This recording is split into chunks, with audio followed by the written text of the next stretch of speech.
Siapa yang suka nyemil pakai makanan berkuah? Sup bisa menjadi salah satu pilihan camilan ideal nih. Soalnya sup mengandung serat, mineral, zat besi, vitamin A, dan nutrisi lain sesuai bahan yang ditambahkan ke dalam sup. Oh iya, Unyil punya nih sup praktis yang sehat. Beda sama sup biasanya. Sup yang satu ini adalah sup herbal khusus anak-anak. Selain mampu menunda rasa lapar, sup herbal ini berkhasiat untuk menjaga kesehatan paru-paru kita loh. Soalnya mengandung 10 bahan herbal berkhasiat.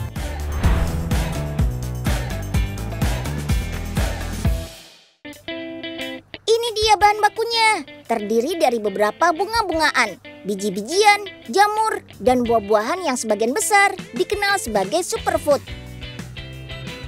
Bahan ini adalah kombinasi bahan herbal yang dikenal baik untuk kesehatan organ paru-paru. Total ada 10 bahan herbal yang digunakan. Ada jeruk kumquat kering yang kaya akan serat, vitamin A, C, dan mineral.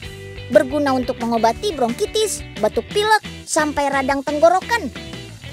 Ada cordyceps, jenis jamur yang tumbuh di pegunungan Himalaya dan dataran tinggi Tibet. Dikenal sebagai tanaman obat tradisional kuno yang dapat meringankan gangguan pernapasan dan membantu memelihara kesehatan. Ada bunga bakung yang membantu meredakan gejala radang tenggorokan dan panas dalam. Lalu biji teratai yang bisa menjaga kesehatan mulut. Ada buah lengkeng kering yang manis untuk sumber vitamin C yang berlimpah, menyehatkan jantung dan meningkatkan produksi darah merah.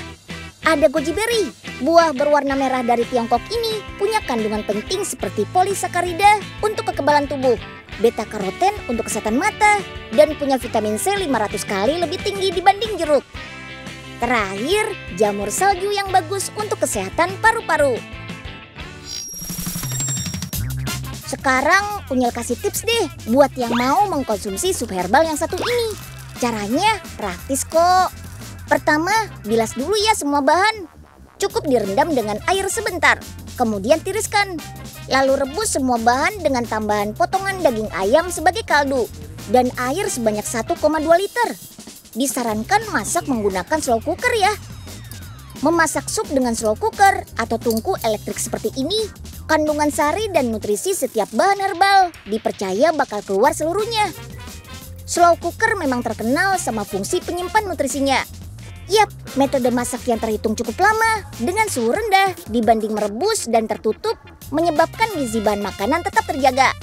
Kalau nggak punya slow cooker, bisa juga kok pakai panci rebusan biasa yang dimasak dengan api kecil selama 4 jam. Pasti pada penasaran sama rasanya ya. Karena diperuntukkan bagi anak-anak, rasa dari sup herbal ini memang manis. Ditambah kuah kaldu dari daging ayam, bikin rasanya jadi makin gurih. Untuk mengkonsumsi sup herbal ini, Unyil sarankan cukup 3 kali dalam seminggu. Biar kesehatan paru teman-teman makin terjaga dan gak gampang sakit deh. Teman, tahu nggak? Ternyata teh asal Indonesia terbukti lebih menyehatkan dibanding teh dari luar negeri loh.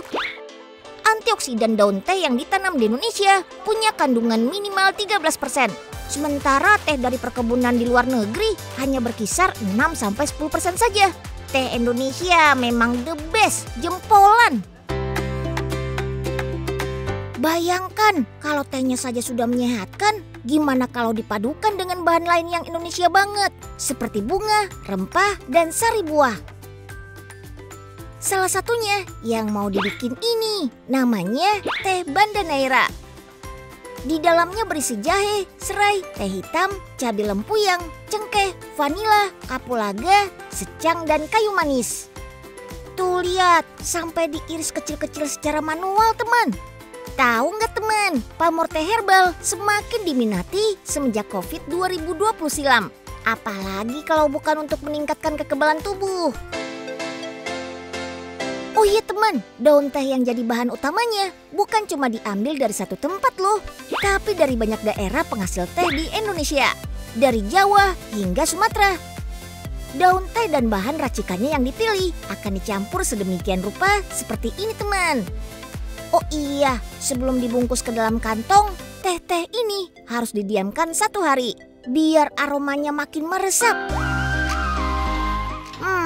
Uniknya nih teman, Kalau biasanya kantong teh berbahan nilon, yang ini dibuat dari serat jagung supaya mudah terurai dan jelas ramah lingkungan dong. Kalau dilihat-lihat tampilan tehnya premium banget ya teman.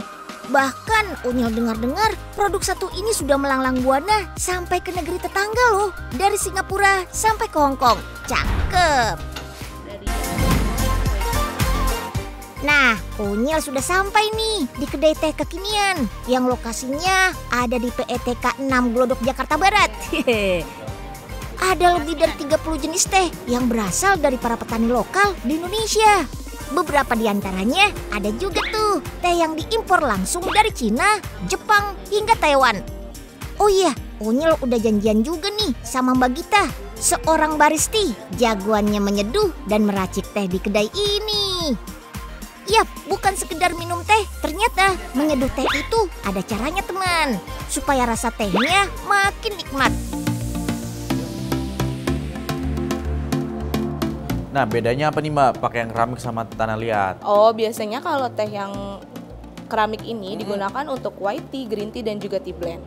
Kalau misalnya yang tanah liat digunakan untuk red tea, ulung, black tea. Karena setiap teh ini memiliki suhu air derajat Celcius yang berbeda-beda kan. Iya. Nah, karena kakaknya tadi memilihnya yang peppermint tea, kita menggunakannya teapot yang keramik ini, Kak. Iya. Sebelumnya, sterilkan cangkir menggunakan air panas. Dengan suhu tinggi, otomatis bakteri dan virus yang menempel di cangkir bisa mati. Itu ada takarannya Mbak? Iya.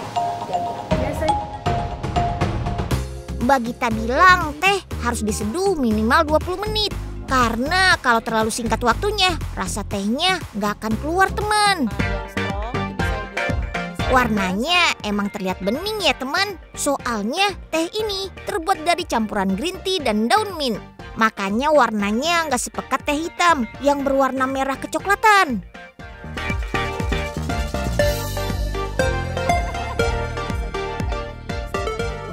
Wah, udah bagian seruput-seruput. Tapi Unyil nggak dipanggil. Yah, mana bagian Unyil nih? Aduh. Udah habis Nyil. Kamu sih dari tadi jalan-jalan mulu, dicariin nggak ada. Habis deh. Ya udah deh nanti Unyil mau bikin sendiri aja. Aduh.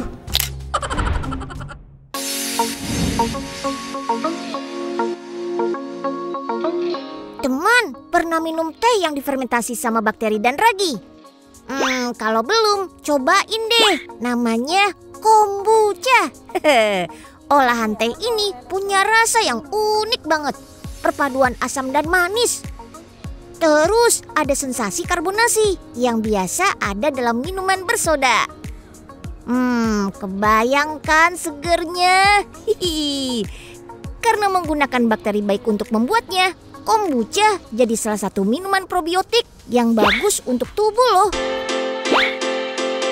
Hari ini Unyil akan ditemani sama Mbak Anita Hartono membuat teh kombucha. Nah, yang bentuknya pipih dan berwarna putih di dalam toples ini namanya SCOBY alias Symbiotic Culture of Bacteria and Yeast. SCOBY inilah bakteri yang dipakai untuk membuat kombucha teman. Untuk memproduksi kombucha bisa pakai berbagai jenis teh. Mbak Anita sih biasanya pakai teh hijau atau teh hitam. Bisa juga sih kalau mau pakai teh putih. Sayangnya jenis teh satu ini harganya susah dicari dan mahal banget. Oh iya, jangan lupa tambahkan teh sebagai sumber makanan utama SCOBY. Mbak Anita, ini Mbak, Unyil bawain SCOBY-nya. Terima kasih. Sama-sama Mbak. Kita masukin sama-sama ya. Oke.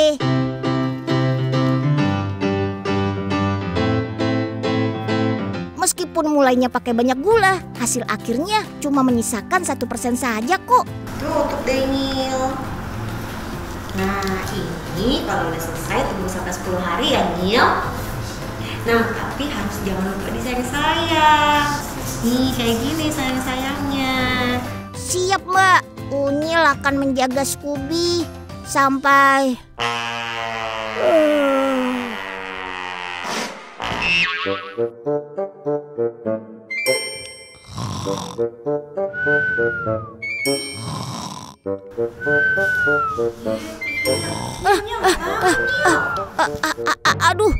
maaf, Unyil ketiduran, Mbak. Tapi masa iya Unyil tidur 10 hari nggak bangun-bangun? Oh enggak, ini mah yang udah jadi aku bawain. Jadi kalau fermentasi kita berhasil Nil, ini tuh bakalan ada baby Scooby di atasnya. Oh. Letakkan toples berisi rendaman air teh dan Scooby ini di tempat yang hangat. Suhunya harus di rentang 27 derajat Celcius. Karena Scooby ini dianggap makhluk hidup, Mbak Anita punya perlakuan khusus. Mulai dari memutar musik yang tenang sampai mengajak Scooby ini bicara loh. Mbak Anita percaya Scooby bisa tumbuh dengan baik kalau diberi doa dan ucapan baik. Keren. Scooby yang mulai terbentuk akan berubah menjadi tebal secara bertahap, teman. Kalau udah mencapai ketebalan 2-3 cm, Scooby sudah bisa langsung digunakan dan tentu saja teh kombuchanya pun sudah bisa diminum deh. Bukan cuma jadi minuman saja. Sekarang kombucha juga bisa diolah menjadi es krim loh. Yap, karena rasa asamnya yang mendekati cuka. Tidak semua orang merasa nyaman saat mengonsumsinya. Makanya Mbak Anita berinovasi mengolahnya jadi es krim. Bukan hanya fokus pada khasiat yang terkandung di dalamnya. Stroberi segar digunakan sebagai bahan tambahan untuk menambah rasa manis yang gak berlebihan. Untuk menguatkan tekstur, Mbak Anita nggak pakai susu loh, tapi pakai soya alias kacang kedelai. Biar teman-teman Unyil yang punya alergi susu sapi bisa menikmatinya. Gak lupa tambahkan potongan Scooby di atasnya. Bukan cuma teh kombucha aja yang berkhasiat buat kesehatan, Scooby-nya juga loh teman. Caranya dengan menghaluskan Scooby, lalu oleskan secara merata di wajah, bahkan tubuh.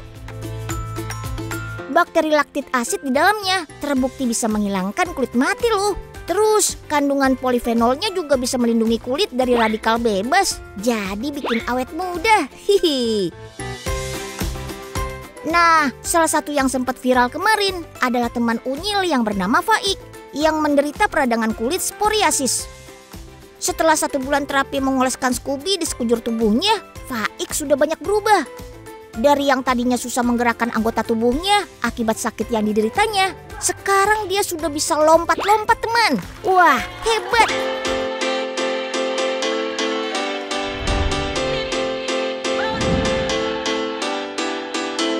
Nih, ada chicken wings, kentang, sama sosis nih. Langsung kita cobain ya? Kita cobain yuk. Oh iya, ini kan warnanya hitam nih, coba deh lihat deh. Tuh, ini bukan gosong, tapi ini adalah bumbu-bumbu teh yang ada di ayamnya. Jadi ini ayamnya juga ada tehnya, bumbu rempahnya. Kita cobain ya.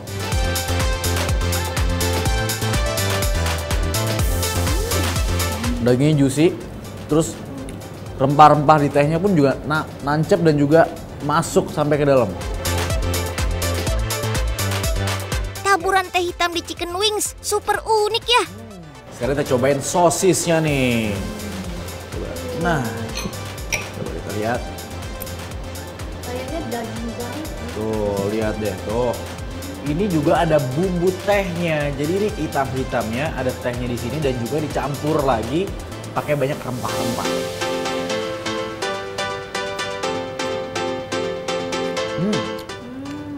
Gimana? Enak nggak? Tapi yang ini, rasanya lebih kerasa dari yang tadi. Betul, karena bumbunya lebih tebal dan ada aftertaste-nya. Jadi setelah kita makan meskipun sudah ketelan di lidah dan di rongga mulut itu masih ada rasanya.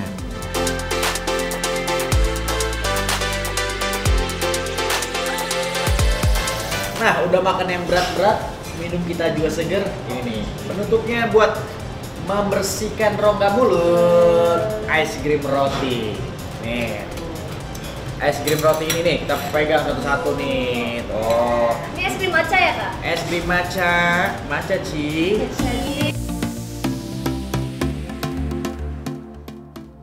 Green tea memang sering banget jadi bahan utama kue atau minuman ya teman. Salah satu jenis teh ini punya rasa yang segar, sedikit pahit, dan herbal dengan aroma yang khas. Karena keunikan dan kekuatan rasanya, bikin teh hijau bisa dimanfaatkan menjadi berbagai hidangan.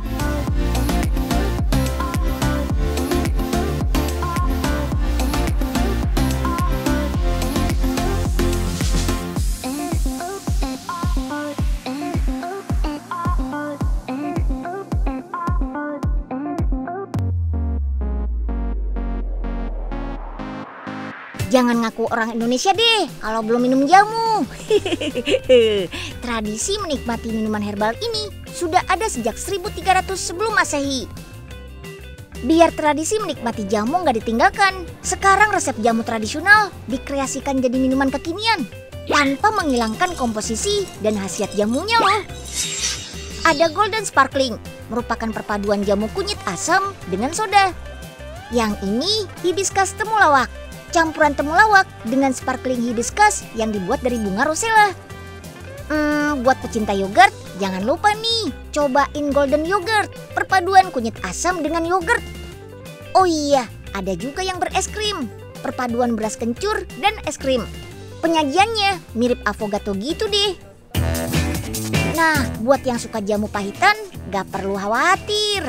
Bisa nyobain menu The Challenger yang terbuat dari campuran sambiloto dan temulawak.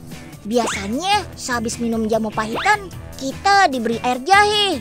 Tapi di sini pakainya irisan jeruk lemon. Karena rasa pahit akan cepat netral saat bertemu rasa asam. Menariknya lagi, jamu-jamu di sini juga diseduh dengan teknik dan alat yang biasa digunakan untuk membuat kopi manual brew. Pertama, ada metode cold drip. Pembuatan beras kencur dengan teknik ini memakan waktu hingga 8 jam. Ya cukup lama sih, tapi cocok deh buat yang tidak terlalu suka aroma tajam.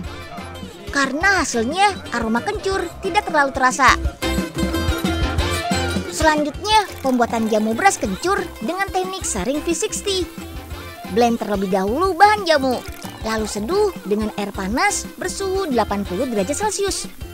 Teknik ini juga untuk mendapatkan hasil ekstraksi, jadi minum jamunya tanpa ampas deh.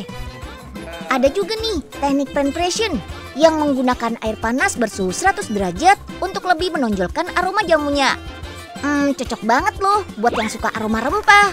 Beuh, aromanya mantap. Teknik rock espresso juga gak ketinggalan nih. Hasil ekstraksi jamunya disajikan dengan campuran soda buatan sendiri yang jauh lebih sehat. Wih, menarik. Siang-siang makan es krim. Cakep. Bukan pantun, Nyil.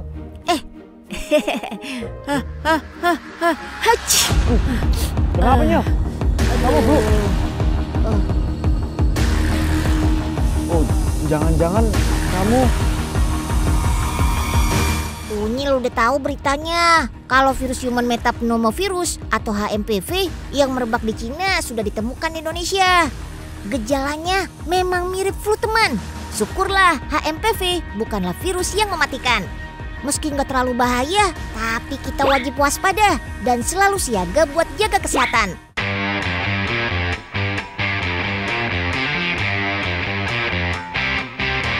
Nah, ini nih Nyil, ini adalah tempat tanaman obat keluarga yang KWT Minatani Lestari. Yuk, nih aku tunjukin. Hai Mbak Tina, apa kabar? Nyil, di sini ya katanya ada 75 jenis tanaman. Wah, asik tuh. Unyil sekalian mau lihat-lihat dulu ya. Sip. Wisata yang ada di Kelurahan Panunggangan Barat, Kecamatan Cibodas, Kota Tangerang ini berdiri sejak 2020 teman.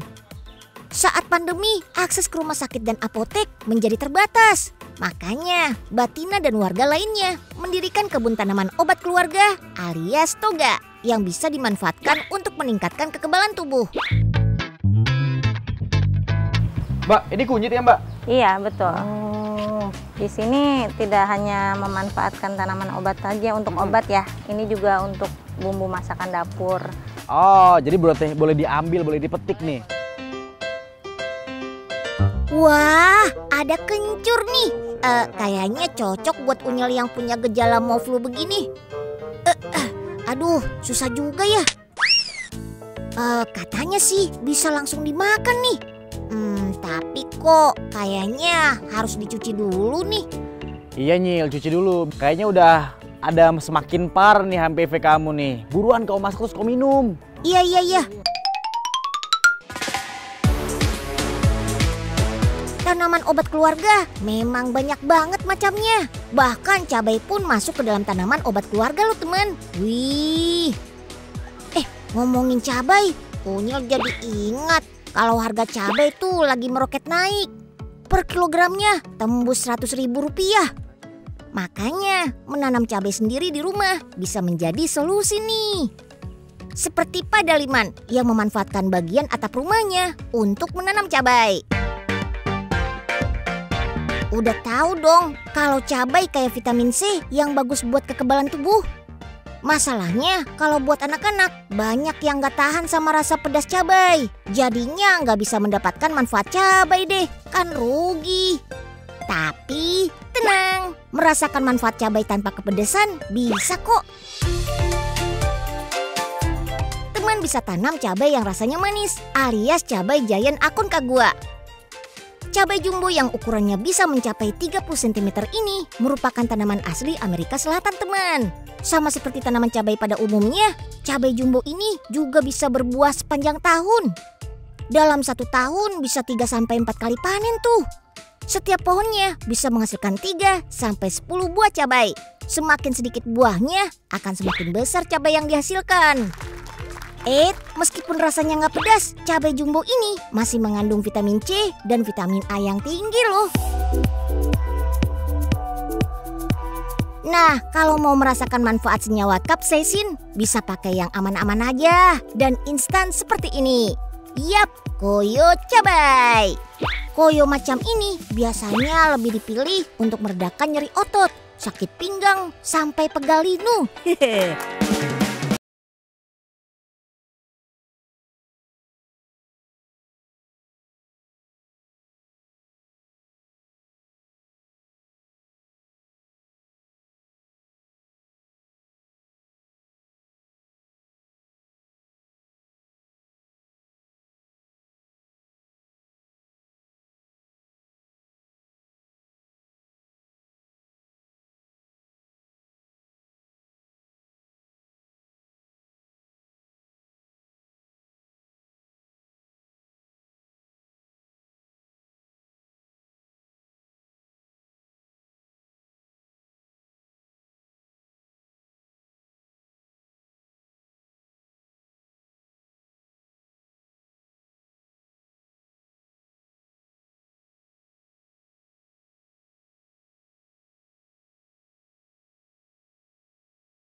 Oven panjang biar cepat kering dan menempel sempurna, sekaligus menguapkan berbagai bahan pelarut yang ada.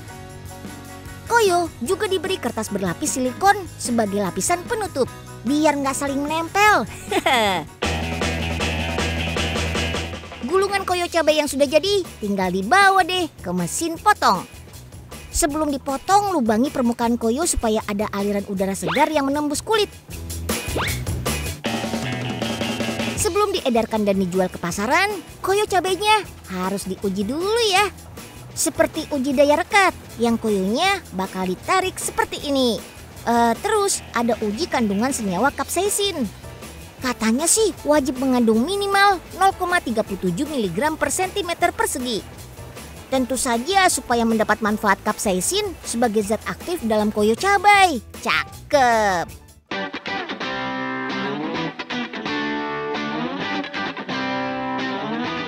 Kita sekarang ke tanaman-tanaman yang punya wangi untuk kita gunakan sauna herbal. Ini namanya tanaman apa Mbak? Ini bunga kenanga. Bunga kenanga. Kalau di itu yilang-yilang itu pernah dengar nggak? Yilang-yilang itu ini bunganya. Oh, jadi ini bunganya. Ya. Jadi kita pakai untuk sauna karena kasih aroma wangi ada gitu. aroma wanginya dari sini. Oke, boleh langsung dipetik ya, Mbak. Karena akan dimanfaatkan untuk sauna, tanaman yang dipilih harus bisa memberikan aroma harum.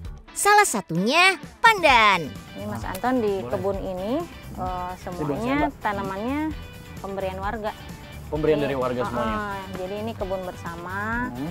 Dan ini memang bebas juga untuk warga mau Iya. pakai juga ya. Boleh. Sip. Sudah Mbak, cukup? Pakai daun salam juga loh. Sifat antiseptik dan antibakterinya bisa mengatasi jerawat sampai mencerahkan dan mengencangkan kulit. Ya, Kalau air. gitu langsung kita ke tempat sauna ya Mbak. Boleh, boleh. Nah, Mas Anton, kalau Mas Anton mau spa herbal terapi, di sini ada Pak Heru, bareng Pak Heru aja ya. Sama Pak Heru. Pak Heru, Mas Anton mau coba spa herbal terapi lehang? Terima kasih ya Mbak Tina, saya cobain dulu sama Pak Heru. Ada 2 kubikal yang sudah terpasang nih dan bisa dimanfaatkan untuk warga. Ini rempah-rempahnya di situ udah dimasukin, direbus. Terus nanti uapnya akan disalurkan ke sini. Iya. Nah Pak, saya mau nanya, berapa lama Pak maksimal untuk saunanya? di sini? Maksimal 15 menit. 15 menit. Nah, pas kebetulan Pak. Ya, oke. Kalau gitu saya pengen langsung nyobain untuk sauna. Kebetulan juga tadi udah habis sama Mbak Tina metik-metik daun banyak. Boleh ya. Ya. Kita masukin daunnya dulu kali Pak ya. Silakan, silakan. Teman, kubikal sauna yang terpasang sederhana ini terinspirasi dari lauhang, yaitu terapi tradisional kalangan masyarakat Sunda pada zaman dulu. Banyak juga yang mengartikan istilah ini sebagai air hasil rebusan berbagai macam dedaunan yang berkhasiat untuk pengobatan berbagai penyakit. Nah, cocok. Udah nih Pak, berarti saya waktu ganti baju. Buka baju lebih bagus. Oke, kalau bisa ganti baju dulu ya Pak. Silakan. Menarik. Jangan lama-lama ya Kak. Unyil udah nggak sabar nyobain nih. Hehe. Di sini panas banget ya. Panas udah diungkep kayak gini, kayak ayam ungkep ya kan.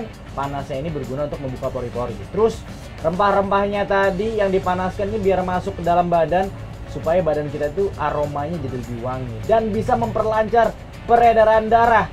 Oh iya, serunya lagi, baik warga RW 12 maupun bukan, semuanya bisa menikmati secara gratis tuh. Widih.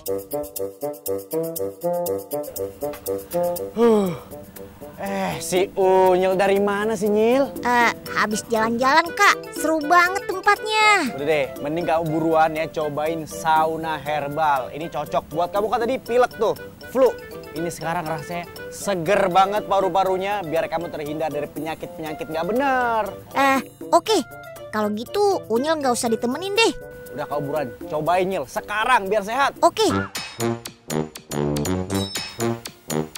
Nah, sekarang Unyil mau cobain nih. Nggak mau kalah sama Kanton. Aduh, Kak, Kanton, tolong. Tangan Unyil kejepit nih. Aduh, tolong. Aduh.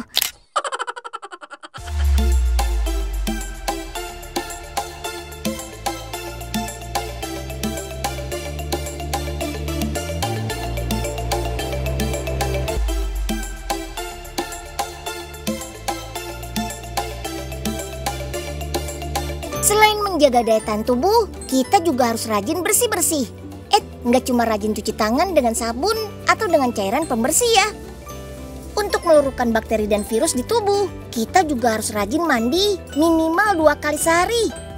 Biar badan kita benar-benar bersih, sabunnya juga nggak boleh sembarangan dong. Sabun yang terbuat dari bahan-bahan alami seperti daun sirih dan daun intiran ini bisa menjadi pilihan nih. Saat kita menggosokkan sabun secara langsung pada kulit, kotoran dan sel kulit mati akan terangkat, yang disebut dengan eksfoliasi. Unyil mau ajak teman-teman nih, lihat proses bikin sabun alami. Yuk, kita kemon! Nah, kali ini Unyil berkunjung ke salah satu rumah produksi sabun natural di Bali.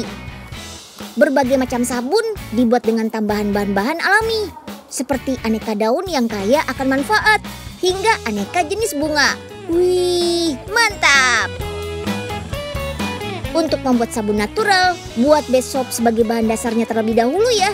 Terbuat dari campuran minyak sayur, air gula, serta cairan pelembab. Minyak sayur dapat menghasilkan banyak busa, sehingga memiliki daya bersih yang tinggi. Tapi minyak sayur saja bisa membuat kulit jadi kering. Makanya ditambah juga dengan cairan pelembab biar seimbang. Sedangkan gula membantu agar sabun menjadi transparan. Jika sudah tercampur, tuang dan cetak dalam wadah. Jangan lupa cek tingkat kasamanya ya. Pastikan aman untuk tubuh. harus didiamkan sekitar 1 minggu lamanya teman, agar semua zat terkandung saling mengikat satu sama lain. Wah, lama juga ya. Kali ini kita akan buat sabun natural dengan varian daun sirih plus daun intaran. Jenis daun herbal ini dikenal akan sejuta manfaatnya loh. Salah satunya sebagai antibakteri. Ditambah dengan daun sirih yang mampu mengangkat kotoran hingga mengobati rasa gatal. Sebelumnya larutkan besoknya terlebih dahulu. Baru deh dicampur dengan aneka daun serta pewarna makanan. Selain aman untuk kulit, juga biar makin menarik pastinya. Potong kecil-kecil sabun yang sudah beku ya, agar mudah saat digunakan nanti.